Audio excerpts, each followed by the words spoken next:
প্রিয় দর্শক, আসসালামু আলাইকুম। কোরআনের যে সকল সূরা আপনাকে বিভিন্ন প্রকার বিপদ আপদ থেকে রক্ষা করবে, আসুন আমরা জেনে নেই। সূরা ফাতিহা আল্লাহর গজব থেকে রক্ষা করবে। সূরা ইয়াসিন কিয়ামতের দিন পিপাসার্ত হওয়া থেকে রক্ষা করবে। সূরা ওয়াকিয়া দারিদ্রতা থেকে রক্ষা করবে। সূরা মুলক কবরের আযাব থেকে রক্ষা করবে। সূরা কাউসার শত্রুর অনিষ্ট হতে রক্ষা করবে। সূরা কাফিরুন মৃত্যুর সময় কুফরি হতে রক্ষা করবে। সূরা ইখলাস মুনাফিকি হতে রক্ষা করবে।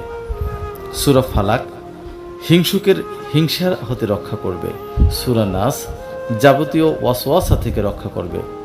সূরা দুখান কিয়ামতের দিন ভয়াল অবস্থা থেকে রক্ষা করবে।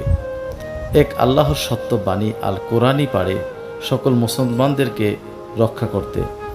সকলে আমলগুলো করার চেষ্টা করুন, আল্লাহ আপনাকে রক্ষা করবেন ইনশাআল্লাহ।